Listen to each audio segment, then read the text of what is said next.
இந்த மாலை பொழுதை மிகவும் ஒரு பயனுள்ள பொழுதாக மாற்றியிருக்கக்கூடிய இந்த விழா ஏற்பாட்டாளர்கள் அனைவருக்குமே என்னுடைய நன்றியை தெரிவிச்சுக்கிறேன். ஏன்னா திரை விமர்சனம் அப்படிங்கிறது ஒரு பொழுதுபோக்கு படத்தை நம்ம விமர்சிக்கிற ஒரு விஷயம் அப்படிங்கிறத தாண்டி அதில் ஒன்றும் இருக்கிறது இல்லை அப்படிங்கிற நிலை தான் இன்றைக்கி பெரும்பாலும் இருக்குது. பல பேர் இங்கே ரொம்ப ஆதங்கமாக சொன்ன மாதிரி திரைப்படம்னாலே ஒரு அதீத வன்முறை, அதுவும் சமீப காலமாக அது அதிகமாகிட்டு இருக்கு. பொதுவாகவே வயலன்ஸ் இருக்குது, இருந்தாலும் இப்போ சமீப காலமாக ஒரு வன்முறை, போதைப்பொருள், கஞ்சா, இதுதான் பேசிக்கான ஒரு திரைப்படங்களினுடைய ஒரு கல்ச்சருங்கிற மாதிரி மாறிட்டு வருது. பெரிய பெரிய ஹீரோக்கள் படமே வன்முறை தான் அதிகம் இருக்குது. தலை எடுக்கிறது, குடலை அறுக்கிறதுங்கிற மாதிரிலாம் ரொம்ப ஓப்பனாக படத்தை எடுக்கிறாங்க. இப்போ இந்த நிலையில் தான் நம்ம கோழிப்பண்ணை படத்தினுடைய தேவையை பற்றி பார்க்கணும். இந்த மாதிரி ஒரு கதையை இந்த மாதிரியான வணிக சூழலில் எப்படி இயக்குனர் அணுகியிருக்கிறார், எப்படி தயாரிப்பாளர்கிட்ட சொல்லியிருப்பார், தயாரிப்பாளர் எப்படி இதற்கு சம்மதம் தெரிவித்திருப்பார். ஏன்னா அது ஒரு ரொம்ப முக்கியமான விஷயம் இல்லையா? ஒரு பெரிய ஹீரோக்கள்கிட்ட கதை சொல்கிறது, தயாரிப்பாளர்கிட்ட கதை சொல்கிறப்பே கமர்ஷியலான மேட்டரை சொல்லி தான் அனுமதி வாங்க முடியும். நான் வாழ்வியலை சொல்கிறேன் சார், இதில் ஒரு மக்கள் உணர்வு இருக்குது சார் அப்படிங்கிறதுலாம் ஓகே, இருந்தாலும் கமர்ஷியலாக என்ன இருக்குது படத்தில் அப்படிங்கிறத எதிர்பார்க்குறாங்க. அப்படியான கமர்ஷியலாக இன்றைக்கி என்னவா மாறி இருக்குன்னா வன்முறை, ஆபாசம், இரட்டை அர்த்தம், ஏதாவது இது 2K கிட்ஸ் கான்செப்டில் இதெல்லாம் தான் சார் வருங்கிற மாதிரியான சொல்லி தான் இப்போ படங்களே தொடர்ச்சியாக வருது. ஏதோ ஒரு உட்டோப்பியன் வேர்டில் தான் படங்களே எடுக்கிறாங்க. மதுரைக்கோ, தேனிக்கோ, கோவைக்கோ, பொள்ளாச்சிக்கோ படத்தை எடுக்கிறதில்ல. இந்த மாதிரியான ஒரு தருணத்தில் தான் கோழிப்பண்ணை தினேஷ் அப்படிங்கிற இந்த படம் என்னை ரொம்ப முதல்ல ஆச்சரியமாக இருந்துச்சு. இந்த படத்தினுடைய தலைப்பு, இந்த படத்தினுடைய கதை தேர்வு, இயக்குனர் மற்றும் தயாரிப்பாளருடைய அசாத்திய துணிச்சல், இதற்கே நம்ம ஒரு பெரிய பாராட்டுகளை நம்ம தெரிவிச்சுக்கணும். ஏன்னு கேளுங்க, இந்த படத்தினுடைய கதை மாந்தர்கள், கதாபாத்திரங்கள் எல்லோரையும் கவனிச்சிங்கன்னா யாருமே பிரபலம் கிடையாது. எனக்கு தெரிஞ்சு யோகி பாபுவை தவிர்த்து வேறு யாருமே இவங்க இந்த மார்க்கெட்டில் விநியோகர்கள்ட்ட சொல்லிக்கிற மாதிரியான நடிகர்கள் கிடையாது. அனைவருமே புதுமுக நடிகர்கள். ஓப்பனிங் வர வைக்கிறதுக்கு ஒரு நடிகர் முகம் தேவை, குறைஞ்சது ஒரு பிரபல வில்லன் தேவை, இல்லாட்டி பிரபல காமெடியன் தேவை. எதுவுமே இந்த படத்தில் இல்லை. புதுமுகங்களை வச்சுருக்கிறாங்க. ஆனால் படம் நகர நகர முதல்ல நடிக்கிறாரு அப்படிங்கிற இவங்களை இப்போ தான் பார்க்குறோம், இதெல்லாம் புதுமுகம் அப்படிங்கிற எந்த ஃபீலிங்கே இல்லாமல் அவங்க அந்த கதாபாத்திரங்கிற அந்த கான்செப்டுக்குள்ளே நம்மளோட உரையாட ஆரம்பிக்கிறாங்க. அப்படியே போயிடுது. அந்த தங்கச்சி கதாபாத்திரமாக இருக்கட்டும், அந்த காதலி கதாபாத்திரமாக இருக்கட்டும், ரொம்ப அருமை. அதாவது படம் தொடங்குறப்ப இதில் நான் பார்த்த பலர் இதில் புதுமுகமாக தான் இருக்கிறாங்க. ஆனால் நடிப்பில் அவங்கள புதுமுகனே சொல்ல முடியல. உண்மையிலே இந்த மொதல் சீனில் அப்பா அந்த பின்னாடி கொல்லைப்புறம் அந்த சவற்று வழியாக ஏறி குதிக்கிறார் அதுக்கப்புறம் அவரை ஒரு உடல்நிலை பாதிக்கப்பட்டவராக ஆண்டிப்பட்டி பஸ் ஸ்டாண்டா பெரியகுளம் பஸ் ஸ்டாண்ட்லேயோ எங்கேயோ பார்க்குறாங்க. அந்த செவரேறி குறிக்கிற அந்த கம்பீரமான மிலிட்ரி மேனுக்கும் அந்த வயோதிகமான அந்த அப்பாவுக்குமே அவ்வளவு மாற்றங்களை பார்க்கலாம். இப்போ அது நல்லா கவனித்து பார்த்தீங்கன்னா, ஒரு சினிமாவில் பழம் தின்று கொட்டை போட்டேன்னு சொல்லுவாங்களே, அந்த மாதிரி நடிகர்கள் பெரும்பாலும் அந்த மாதிரி கதாபாத்திரங்களுக்கு தேர்ந்தெடுப்பாங்க. ஆனால் இந்த நடிகரை நான் முதன்முறையாக பார்க்குறேன்.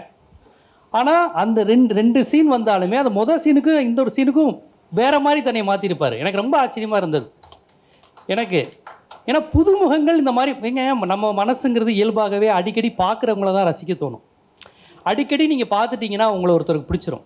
அந்த விதத்தில் தான் நடிகர்கள் யாராக இருந்தாலும் ஒரு 5-6 படம் நடிச்சிட்டா நமக்கு தெரிஞ்ச முகம் ஆயிடுவாங்க. அது தனுஷ் சொல்கிற மாதிரி தான், என்னையெல்லாம் பார்த்தா யாருக்கும் பிடிக்காது, பார்க்க பிடிக்குன்னு. இன்றைக்கி தமிழ்நாட்டில் அவரை நிறைய பேருக்கு பிடிச்சிருச்சு. துளு உதயலமை வந்தப்போ அவரை எல்லாரும் கேலி தான் பண்ணாங்க. இன்றைக்கி தனுஷோட ரேட்டுங்கிறதே வேறு. அது மாதிரி நமக்கு ஒரு புதுமுகத்தை அவ்வளோ சீக்கிரம் ஏற்றுக்கொள்ள முடியாது. நான் ஒரு உதாரணத்துக்கு அந்த அப்பா கேரக்டரை சொல்கிறேன். 2 சீன் அவர் நடித்தாலுமே முதல் காட்சியில் கம்பீரம். ஏன்னா அவர் ஆர்மி மேன். அந்த சவரேறி குதிக்கிறப்ப இருந்த அந்த கெத்து, தண்ணியை போட்டு அப்படி நின்று அந்த புலம்புற அந்த தோரணை, அடுத்து இருக்கக்கூடிய அந்த வயோதிகத்தில் இருக்கக்கூடிய தளர்வு, அவ்வளோ அழகாக நடிச்சிருந்தார்.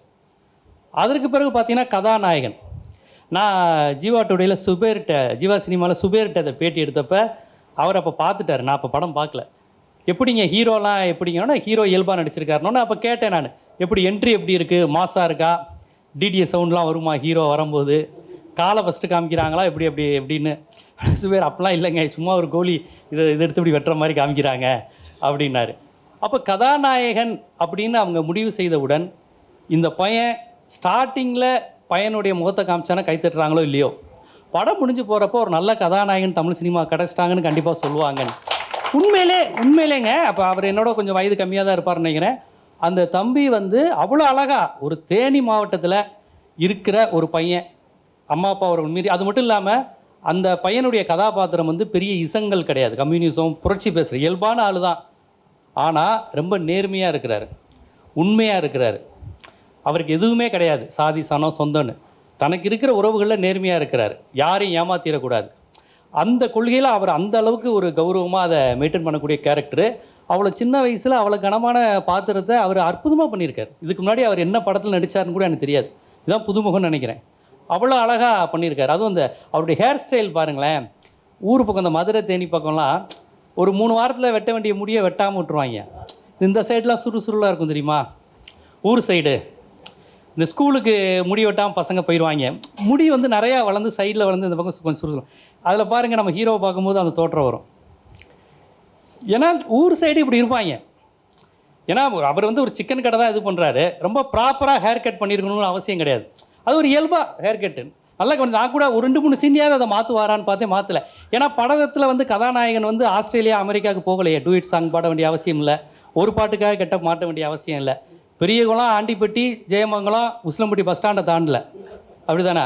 அவ்வளோதான். உசிலம்பட்டியிலேருந்து ஆண்டிப்பட்டி, தேனி, பெரியகுளம் வரையும் போயிருக்கீங்க. கம்பம் பாடுற கூட தொடல அவர், அவ்வளோதான். இதுதான் அதுக்குள்ளே தான் வாழ்க்கை. அந்த வாழ்வியலை அவள் அழகாக சொல்லியிருக்காங்க. அதனால் புதுமுகங்களை பாராட்டிய யோகி பாபு இதில் சீனியர் நடிக்கிறது, அவர் ரொம்ப அபாரமாக நடிச்சிருக்கிறாரு. அதில் அந்த யோகி பாபுவை வந்து அவர் புகழ்கிற சீன் அம்மா எல்லாருமே சொன்னாங்க. அதில் ஒரு டயலாக் அற்புதமாக டீல். ஏன்னா ஏன் பெரியப்பா, ஒரு செத்த கோழியை கொடுத்து 2 உயிரை வாழ வச்சே நீ அப்படின்னு. ரொம்ப அற்புதமான வசனங்க.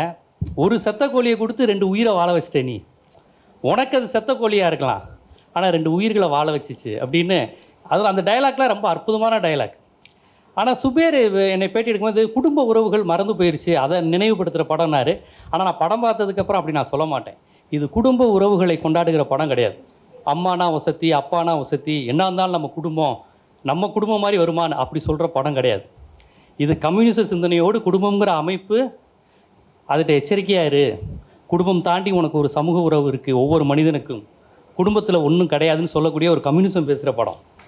இது குடும்ப உறவுகளை கொண்டாடுற படம் கிடையாதுங்க. இது நான் கூட ஒரு கிழக்கு சீமையில் இந்த மாதிரி கான்செப்ட்டுங்கிற மாதிரி தான் சுபேர் என்கிட்ட சொன்னார்.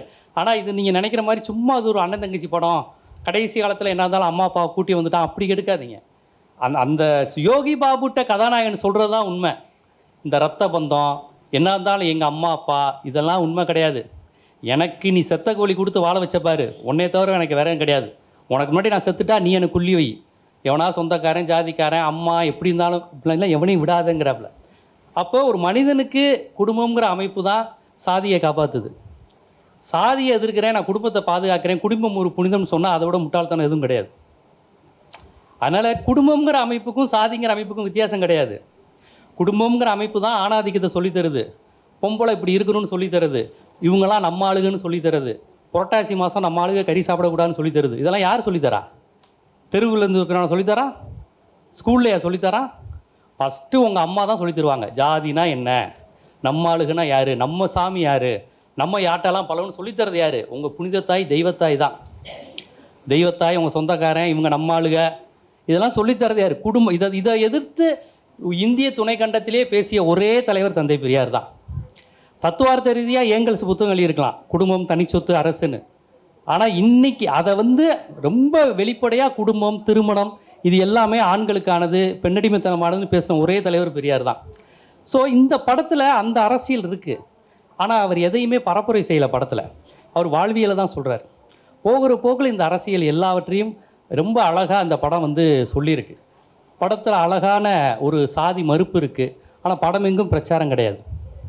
ஒரு டைலாக் தான், கலப்பு கல்யாணம் பண்ணுறது நல்ல விஷயந்தான் அப்படின்னு ஒரு சிவப்பு துண்டு போட்டுட்டு நம்ம தோழர் முத்து பேசிட்டு வருவார் நினைக்கிறேன், ராத்தே முத்து. கலப்பு கல்யாணம் பண்ணுறது நல்ல விஷயந்தான், அவ்வளோதான். அதை தாண்டி இது பிரச்சனை கிடையாது. பொதுவாக சாதிங்கிறதே பணம் இருக்கணுன்னோட சேர்ந்து தான் வரும். உங்களுக்கு சொந்த பந்தம் பணம்லாம் போயிட்டுனாலே உங்களுக்கு பெருசாக சாதிக்காரன் உங்களை உரிமை கொண்டாட மாட்டான். நீங்கள் எந்த அளவுக்கு பணக்காரனாக இருக்கீங்களோ அப்போ தான் சேர்ந்து வருவான். எப்படி இருந்தாலும் நம்மலாம் ஒன்றும் இல்லைப்பா, நீங்கள் அந்த சாமி கும்பிட்றவங்க தானே, எப்பா நீங்கள் போடி நாக்கினூரில் எந்த ஏரியா இப்படிலாம் கேட்பான். நீங்கள் கோயில் வாசலில் பிச்சை எடுத்துகிட்டு வந்தால் நீங்கள் நம்ம ஆளுகளான்னு எவன் கேட்க போகிறான் அவங்கள? தம்பி நீங்கள் உசிலம்பட்டில் என்ன சாமி கும்பிட்றீங்க? தம்பி நீ எனக்கு பங்காளி முறை வேணும் தம்பி, எவன் சொல்ல போகிறான் அவங்கள? நீங்கள் ஒரு பெரிய தொழிலதிபராக இருந்தால் சுற்றி சுற்றி சொல்லுவான். நீங்கள் இப்போ என்ன தம்பி நம்ம கடைசியில் நீங்கள் சொந்தக்காரங்கிறத சொல்லாமல் போயிட்டீங்க அப்படிங்கிற மாதிரி. அதனால் இந்த அமைப்பு சாதி பொருளாதாரம் எல்லாம் ஒன்றுக்கு ஒன்று தொடர்புடையது. சாதி பொருளாதாரம் குடும்ப பெருமை ஆணாதிக்க பெருமை எல்லாமே லிங்க் ஆனது.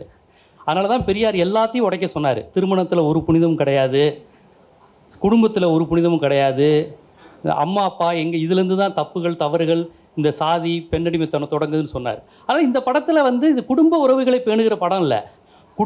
குடும்ப உறவுகளே இல்லைனாலும் உனக்கு இந்த உறவு இருக்குது, உனக்கு இந்த சமூகம் இருக்குது, உன்னை காப்பாற்ற வானம் இருக்குது, பூமி இருக்குது, நதி இருக்குதுன்னு சொல்லக்கூடிய படம். அதில் அந்த வராக நதியை பற்றி சொன்னார். பொதுவாக அந்த மதுரை தேனி திருநெல்வேலியை பற்றி நேட்டிவிட்டியாக படம் எடுக்கிறவங்க அந்த மண் சார்ந்து எவ்வளவோ அழகியலையும் அரசியலையும் பேசலாம். ஆனால் நம்ம ஆளுக்கு எப்படி தான் படம் எடுப்பாங்க? மதுரைனாலே மாட்டுத்தாவணி பஸ் ஸ்டாண்ட் நின்றுக்கிட்டு அருவாளை தூக்கிட்டு நானும் மதுரைக்காரன் தான்டா அப்படிங்கிறான். இது மூலமாக என்ன சொல்ல வரான்னு எனக்கு ஒன்றும் புரியலை. மாட்டுத்தாவணி பஸ் ஸ்டாண்டில் அருவாளை தூக்கிட்டு வில்லன்ட்டா நானும் மதுரைக்காரன் தான்டா. இதோ மதுரைக்காரன்லாம் தினைக்கு ஒரு 4 கொலையை செஞ்சுக்கிட்டு இருக்கிற மாதிரி. அதே மாதிரி தான் தேனி பக்கம் படம் எடுக்கிறவங்க, திருநெல்வேலி பக்கம் படம் எடுக்கிறவங்கன்னு. ஆனால் இவர் தேனி வாழ்வியலை எவ்வளோ அழகாக காமிச்சிருக்கிறாரு. வராக நதி பேசப்பட வேண்டிய அரசியல். வராக நதியை பற்றி யார் பேசுகிறா? அன்றைக்கி சுற்றுச்சூழலில் வைகை நதியை பற்றி அவனும் பேசுகிறதில்ல. இதில் தேனி மாவட்ட நதியை பற்றி யார் பேசுவாங்க? அதனால் வராக நதியை பற்றி பேசியிருக்கிறாங்க. அப்போ இதை பற்றி பேசுகிறவனுக்கு அந்த தேனி மாவட்ட நேட்டிவிட்டி தெரிஞ்சிருக்கணும். அந்த அழகியல் அவர் சொல்கிறாரு. ஒரு மாவட்டத்தை பற்றி பேசும்போதே சாதி பெருமையாக எடுத்து மதுரை படம்னாலே சாதி படம்னு ஆக்கி வச்சிட்டாங்க. அந்த மரபை வந்து சீனு ராமசாமி தொடர்ச்சியாக உடைக்கிறார். இவங்க எதை வச்சு சாதி படம்னு சொல்கிறாங்களோ அந்த சமூக மக்களை வச்சு தான் அவர் பெரும்பாலும் படம் எடுக்கிறார். அவர்கள் வாழ்வியலை தான் எடுக்கிறார். அது என்னவாக இருக்கிறது இந்த சமூகத்தில்ங்கிறது தான். அது தென்மேற்கு பருவக்காற்றாக இருந்தாலும் சரி, தர்மதுரையாக இருந்தாலும் சரி, இப்போ வந்து இந்த படம் கூட அந்த சமூக வாழ்வியல் தான். ஆனால் அவர் வந்து அந்த சமூகத்துக்கும் இப்படி ஒரு முகம் இருக்குது, இப்படி தான் வாழ்ந்துக்கிட்டு இருக்கிறான். நீ நினைக்கிற எந்த பெருமையும் அவனும் கிடையாது. அவன் எப்படி வாழ்வாங்கிறது தான் சமூகமும் புறவைய சூழல் தான் தீர்மானிக்குதுங்கிறது அவ்வளோ அழகாக இந்த படத்தில் சொல்லியிருக்காரு. விருமன் தானே படத்தில் அப்பா பேர், புரியுதுங்களா? அங்கே பார்க்குறவங்களுக்கு தெரியும் இது என்ன கதைன்னு, மெட்ராஸ்காரங்களுக்கு தெரியாது, சத்யம் தேட்டரில் பார்க்குறவங்களுக்கு. ஸோ அவர் அந்த வாழ்வியலை இவ்வளோ அழகாக சொல்கிறாரு இருப்பாங்க. அதோட ரொம்ப முக்கியமானது இந்த படத்தில் எதுவுமே அவர் டைலாக்காக சொல்லலைங்க, விஷுவல் தாங்க இது. அது பாலு மகேந்திரா ஸ்டூடெண்ட்டுங்கிறத அவர் காமிச்சிருக்கிறார். அவங்க அப்பாவை அந்த பஸ் ஸ்டாண்ட்லேருந்து ஆஸ்பத்திரி கூட்டி போகிறப்ப ஒரு ஃப்ளெக்ஸு காமிப்பார். அது தெரிஞ்சு வச்சாங்களா தெரியாமல் வச்சாங்களான்னு தெரியல. தேவேந்திர குல வேளாளர் பேரவை இமானுவல் சேரன் படம் போட்டு இருக்கும். இயல்பாக இருந்துச்சா என்னன்னு தெரியல. இந்த மாதிரியான காட்சிகள் இருக்குது பாருங்கள். ஒரு மாவட்டம்ங்கிறப்ப எல்லா சமூக மக்களோடையும் கலந்து இருக்கிறதுங்கிறது பொதுவாக ஒரு டைரக்டர்ஸ் வந்து திங்க் பண்ணிடுவாங்க. மதுரைனா இந்தந்த சமூகத்தை காமிக்கணும், திருநெல்வேலினா இப்படி காமிக்கணும், இந்தந்த சிலைகளை குறியீடாக காமிக்கணும்னு வச்சே படத்தை காமிக்கும்போது அவர் எல்லாரையும் காமிக்கிறார் பாருங்க. ஒரு மாவட்டங்கிறப்ப எல்லாரும் சேர்ந்து தான் இருக்கிறான், எல்லாருமே வீராப்பு பேசுகிறான், எல்லார்ட்டையும் அது இருக்குது. இப்படி பல்வேறு நுட்பங்களை வந்து அவர் இந்த படங்களில் சொல்லியிருக்கிறார். இந்த அரசியல்லாம் நம்ம பேசணும். இது சராசரியாக படம் பார்க்குற மக்கள் வந்து இது அண்ணன் தங்கச்சி படம், குடும்ப உறவுகளை பேணுகிற படங்கிறாங்க. உண்மை அது அல்ல. இது குடும்ப உறவுகளை பேணுகிற படம் கிடையாது. குடும்பத்திற்கு அப்பாற்பட்ட உண்மையான உறவுங்கிறது சமூகம்தான், யாராக இருந்தாலும். அந்த விஷயத்தை தான் இந்த மாதிரியான படங்கள் வந்து பேசுது. நம்ம வந்து அதற்கு எதிர்மறையாகவே பேசிட்டு வரோம். மனிதன் வந்து அடிப்படையில் ஒரு சமூக விலங்கு. அவனை வந்து நம்ம திருப்பி வந்து குடும்பத்துக்குள்ளேயே அடைக்க பார்க்குறோம். அதுக்குள்ளே நடக்கிற வன்முறைகளை நம்ம பேசுவதில்லை. மிகப்பெரிய வன்கொடுமை குடும்பத்துக்குள்ளே தான் நடக்குது, சமூகத்தில் இல்லை. எல்லா வன்கொடுமைகளும் பெண்களுக்காக இருக்கட்டும், சாதி அமைப்பாக இருக்கட்டும், அதை வந்து பேசணும். இந்த படம் வந்து அந்த விஷயங்களை ரொம்ப அழகாக பேசுது. உலக சினிமாங்கிறது என்னங்க? ஆண்டிப்பட்டியிலையும் திருநெல்வேலியிலையும் தென்காசியிலும் தானே உலக சினிமா இருக்குது. இங்கே வாழ்ந்து இவன் உணர்கிற படைப்பில் தானேங்க உலக சினிமா. ஈரான் இயக்குனர் வந்து அவர் என்னைக்காவது வந்து நான் விக்கிரவாண்டியை பற்றி படம் எடுக்கிறேன்னு சொல்லியிருக்காரா? கள்ளக்குறிச்சியை பற்றி படம் எடுக்கிறேன்னு சொல்லியிருக்காரா? அவர் ஈரான் வாழ்வியில் தானே எடுக்கிறாரு. பைசைக்கிள் தீவ்ஸில் எங்கே திருச்சி பஸ் ஸ்டாண்டை காமிக்கிறாரா அவர்? இல்லை. அப்புறம் எதுக்கு இங்கே இருக்கிற தமிழ் சினிமாக்காரன் மட்டும் எப்போ பார்த்தாலும் உலக சினிமா, இது கொரியன் மேக்கிங் இப்படி, இது ஈரான் மேக்கிங் இப்படி. பிற மொழி படங்களை பாருங்கள், அது வந்து நம்ம கற்றுக்க வேண்டிய விஷயங்கள் இருக்குது. நீ அந்த கேரக்டரு நடக்கிறது, சீனு, ஃபைட்டு எல்லாத்தையும் கொரியன்லேருந்து எடுக்கிறேன், இங்கேருந்து எடுக்கிறேன்னா இங்கே 1000 சினிமா இருக்கே. நாஞ்சில் நாடன் அதான் சொல்லுவார். அவர்கிட்ட எப்போ பார்த்தாலும் கேட்பாங்க, நீங்கள் எப்போ பார்த்தாலும் நாகர்கோயிலை பற்றி பேசுகிறீங்க, இல்லைனா மும்பையை பற்றி பேசுகிறீங்கன்னா, நான் மும்பையில் கவர்மெண்ட் சர்வெண்ட்டாக வேலை பார்த்தேன், எனக்கு மும்பை தமிழர் வாழ்வியல் தெரியும். நான் நாகர்கோயிலுக்காரன், எனக்கு நாகர்கோயிலை பற்றி மட்டும் தான் தெரியும். அது நாஞ்சிநாடன் சொன்னது. ஒரு படைப்பாளி தன்னுடைய அனுபவத்தை தான் படமாக எடுக்க முடியும். இன்னைக்கு வந்து இயக்குநர்கள்ட்ட இல்லாத ஒரு விஷயம் வந்து அதுதான். அவனுக்கு அனுபவமே இல்லை. அவன் எப்படி மதுரையை பற்றி படம் எடுப்பான்? அவனுக்கு ஊரை வச்சு படம் எடுக்க மாட்டான். அதான் பேன் இண்டியா போயிட்டான். பேன் இண்டியா போகும்போது உங்களுக்கு எல்லா ஸ்டேட்டுக்காரனுக்கும் அவனுக்கு பிடிக்கணும். அப்போ அவன் க்ரைம் எடுக்கிறான், வயலன்ஸ் எடுக்கிறான். அது எல்லா லாங்குவேஜுக்கும் புரியும். நீங்கள் வராக நதியை பற்றி பேன் இண்டியாவில் எடுக்கும்போது புரியாதுல்ல ஆந்திராக்காரனுக்கு. அப்போ இவ்வளோ அரசியல் இருக்கும்போது பேன் இண்டியா நோக்கி ஏன் போகிறான்னா, நேட்டிவிட்டி அவனுக்கு தெரியறதில்ல. அவனுக்கு தெரியறதில்ல. படைப்பாளி அப்படி இல்லாத, வீரியம் இல்லாத ஆட்களாக வர்றான். அதனால தான் அவன் வேர்ல்டு பாலிடிக்ஸ் பேசுகிறேங்கிற பேரில் கஞ்சா, போதை, இதுக்கு வந்து உங்களுக்கு பெரிய சமூக சிந்தனை தேவையில்லை. ஒரு இல்லூஷன் வேர்ல்டு. எப்போ பார்த்தாலும் பெண் குழந்தைகள் பாலியல் படுறாங்க. அது ஒரு பெரிய கேங் பண்ணுது. அதை ஹீரோ கண்டுபிடிச்சி தலையாக இருக்கிறான். கடைசியாக ஹீரோ வந்து தலையாக இருக்கணும், கொடூரமாக வில்லனை கொல்லணும். அதை நியாயப்படுத்துகிற மாதிரி வில்லன் கொடூரமாக இருக்கணும். வில்லன் ரொம்ப கொடூரமாக இருப்பான். அப்போ தான் வில்லனை இவன் கொடூரமாக கொல்ல முடியும் ஹீரோ. அப்போ தான் ஹீரோ ஏற்றுக்குவான்ல, அவனை அந்த புல்றான், அவனுக்கு குண்ட தலையறுடா அப்படின்னு. ஸோ இப்படியான கான்செப்டில் பழிவாங்கிற உணர்ச்சியை தூண்டி செயற்கையான பிரச்சனைகளை, எவ்வளவோ பிரச்சனைகள் இருக்குது. விவசாய பிரச்சனைகள் இருக்குது, ஜிஎஸ்டி இருக்குது, எவ்வளவோ பிரச்சனைகள் நம்மளை சுற்றி இருக்கும்போது எப்போ பார்த்தாலும் ஒரு ஹீரோ 100 பேரை கொலை செய்கிற மாதிரியே படம் எடுத்துக்கிட்டு இருக்க நேரத்தில் தான் கோழிப்பண்ணை வந்து ரொம்ப ரொம்ப முக்கியத்துவம் வாய்ந்த கதைகளாக இருக்குது. நம்ம தெருக்குள்ளே நம்மளை சுற்றி 1000 கதைகள் இருக்குது. அதை எடுக்க ஆள் இல்லை. அதைத்தான் இன்று சீனு ராமசாமி அவர்கள் செய்து கொண்டு இருக்கிறார்கள் என்பது தான் இங்கே பதிவு செய்ய வேண்டியது. அப்புறம் நான் ஒரு முக்கியமான விஷயம், இந்த பவா செல்லத்துறை கேரக்டர், அந்த ஒரு நூலகர் விஷயத்தை வந்து ரொம்ப அழகாக நம்ம இயக்குனர் கூட சொன்னார், ராசி அழகப்பன். அதில் வந்து அவர் வாழ்கா முதல் கங்கை வரி படின்னு சொல்லுவார். இதெல்லாம் ஒரு நல்ல பிரச்சாரம் தான், அந்த மாதிரி புத்தகங்கள் படிங்கன்னு சொல்கிறது. ஆனால் அதில் கடைசியாக பார்த்தீங்கன்னா கடைசி காலத்தில் கல்யாணி வச்சுட்டு நாங்கள் காசி ராமேஸ்வரம் போவோங்குவார். அதை அவர் உடனே கன்னியாகுமரி தஞ்சாவூர்னு ஏன் சொல்லன்னு கேட்டார். நான் என்ன கேட்குறேன், ஒரு உலக அரசியல் பேசுகிற ஒரு ராகுல் சாங்கிருந்தியான படிக்கிற ஒரு மார்க்சிய சிந்தனையாளருக்கு கோவில் கோவிலாக போய் சாமி கும்பிடுங்கிறது தான் கடைசி கால லட்சியமா? எனக்கு அது புரியலை. எனக்கு அது கொஞ்சம் முரணாப்பட்டது. ஒரு மார்க்சிய சிந்தனை அந்த அளவுக்கு பேசுகிற பவா செல்லத்துறை, நாங்கள் இனி கல்வி சாலைகள் அமைப்போம் பேசலாம், இல்லைப்பா 4 தொழிற்சங்கங்கள் அமைப்போம்னு பேசலாம். ஏன் நாங்கள் ஒரு நாத்திக பிரச்சாரங்கிறது அதிகப்படி அந்த அளவுக்கு சென்சாரில் ஒத்துக்குவாங்களான்னு தெரியாது. காசி ராமேஸ்வரம் போவதை ஏதோ ஒரு இயல்பு மாதிரி ஏன் சொல்லணும்? அது வந்து எனக்கு நெருடலாக இருந்தது. என்னடா வாழ்கா முதல் கங்கை வரை படிப்போம்னு சொல்லிட்டு கடைசியில் காசி ராமேஸ்வரம் போகிறத போய் இவ்வளோ ஒரு கடைசியில் இந்த எக்ஸ்ட்ரீமுக்கு போயிட்டு இந்த எக்ஸ்ட்ரீமில் போய் ஏன் முடியுது அப்படிங்கிறது எனக்கு கொஞ்சம் நெருடலாக. அந்த படம் முடிச்சுட்டு வந்தோடனே அம்மாட்ட கேட்டேன், நம்ம அந்த டைலாகை பேசிட்டு இப்படி பேசுகிறாரு, வேறு கதாபாத்திரம் பேசியிருந்தா நம்ம எடுத்துக்க மாட்டேன். இவர் அதில் ஒரு பொருள் முதல்வாதி, ஒரு கம்யூனிஸ்டவாதி எப்படி பேசினாருங்கிறது எனக்கு ஒரு நெருடலாக இருந்தது. ஆனால் மற்றபடி இந்த படம் என்பது ரொம்ப அழகான வாழ்வியல். இந்த மாதிரி படங்களை வந்து ஒரு எழுத்தாளரால் தான் எடுக்க முடியும். ஒரு எழுத்தாளர் வாசிப்பாளராக தான் எடுக்க முடியும். ஒரு படம் என்பது மனித மனங்களுக்குள் நடக்கிற போராட்டம். அதில் வெட்டுக்குத்து சண்டைக்கெல்லாம் ஒரே ஒரு ஃபைட் சீன் இருக்குது அந்த படத்தில். அது கூட இயல்பாக அந்த கைலியோடு போட்டு அடித்து தண்ணிக்குள்ளே மோதுற மாதிரி இருக்குமே ஒழிய இந்த சினிமாத்தனமாக இருக்காது. இந்த மாதிரியான படங்கள் அப்படிங்கிறது இன்றைய காலத்தின் தேவையாக இருக்குது.